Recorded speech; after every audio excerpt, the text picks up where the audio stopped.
직장은 대변을 배설하기 전 일시적으로 저장하는 역할을 한다. 직장의 맨 끝을 항문이라 하고 항문과 피부가 만나는 항문 가장자리까지를 항문관이라 한다. 어느 정도 변이 모여 장벽이 확장되면 신경을 자극해 변을 내보낸다. 우리가 흔히 치질이라고 부르는 질환은 정확히 말하면 치핵이다.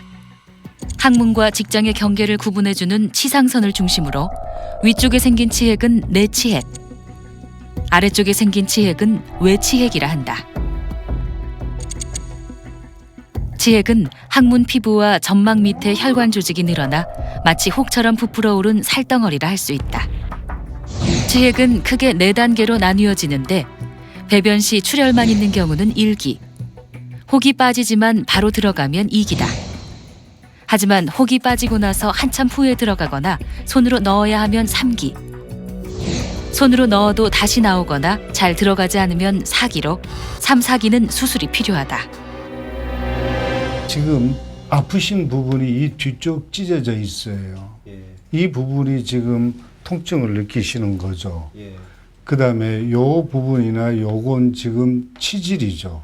치열은 스트레스가 제일 큰 원인이죠. 그 다음에 치질 문제는 배변 습관을 고치셔야 돼요. 3, 4분 안에 배변을 습관을 꼭 하시게 되고, 그렇게 하려고 그러면 변비가 없어야 되니까 식사량을 항상 일정하게 꼭 섬유질을 많이 드시고.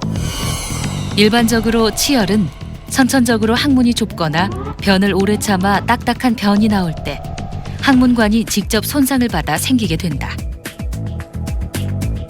변을 볼 때마다 항문이 찢어지고 극심한 통증과 출혈을 동반하는 것이 특징이다. 만성화되면 피부가 늘어져 꼬리처럼 튀어나오게 된다. 일시적으로 항문이 찢어졌을 때는 그 다음에 갈 때 그런 공포를 느끼지 않지만은 스트레스에 민감하다든지 또 항문에 대해서 민감한 성격을 가지고 계신 분들은 다음에 대변 보면은 또 얼마나 아플까 하는 생각 때문에 참아버리죠. 대변을 참게 되면 우리 직장 내에서 물을 전부 흡수를 해버리니까 변은 더 굳어지게 되고 변은 더 굵어지게 됩니다. 이 다음에 대변을 보려고 그럴 때는 항문에 더 손상을 주게 되니까 통증을 더 심하게 느끼죠. 이런 악순환을 계속 일으키게 되죠. 김정훈 환자의 경우 내치핵과 외치핵이 같이 있는 혼합치핵 3개와 외치핵 하나가 더 있는 상황. 우선 치핵과 항문을 분리하고 치핵의 끝까지 절제한다. 이때 치핵의 근원이 되는 혈관을 묶어 혈액을 완전히 차단한 후 치핵을 떼어낸다. 그리고 치핵 절제로 인한 상처를 봉합한다. 정상적인 사람은 대개 4, 5분 안에 순식간에 대변을 보고 잔변이 없이 대변을 보기 때문에 더 대변을 보고 싶다는 생각은 안 듭니다.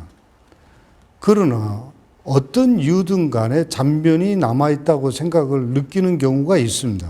직장류가 있다든지 거대 직장증이 있다든지 아니면은 항문 폐쇄가 돼서 잘 안 열어준다든지 하는 사람들은 자기가 돌봤다고 느껴지는 사람이 있고 끝까지 보고 싶어하는 사람들이 있죠. 그런 사람들은 10분, 20분 동안 오랫동안 대변을 보려고 노력을 합니다. 이럴 때는 절대로 안 되니까 대개 7, 80% 대변이 나왔다고 생각하고 조금 더 보고 싶다 하는 생각이 들 때 일어나 버리는 것이 그런 분들한테는 건강상 중요합니다. 항문의 안과 밖에는 괄약근이 있어 대변을 참거나 배출을 조절할 수 있다. 그런데 정석호 씨의 경우 민간요법으로 치핵에 양진물을 주사해 안쪽 괄약근이 손상돼 버린 상태다. 그래서 항문이 잘 닫히지 않고 조금만 움직여도 변이 새는 것이다. 이번 20년 전에 벌써 옛날 방식으로 써가지고 이렇게 완전히 뇌관략까지 손상받은 케이스인데 이런 환자들이 상당히 많이 있습니다. 하지만 이런 분들이 치료할 수 있다는 걸 잘 모르고 계시기 때문에 그냥 그대로 방치하고 약만 드시고 계시는 분들이 상당히 많이 있습니다. 먼저 손상된 안쪽 괄약근 중에서 기능이 살아있는 부분을 찾는다. 그리고 양쪽 끝부분에 괄약근이 겹쳐지도록 이어주면 대변을 조절할 수 있게 된다.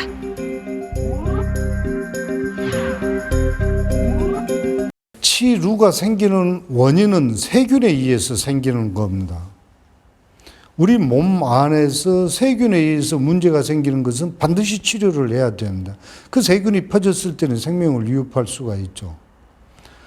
또 하나는 그걸 자꾸 재발이 됐었을 때는 누관이 항문 관략근을 관통하고 항문 관략근을 절개해야 되는 상황을 갈 때까지 번져진다는 거죠.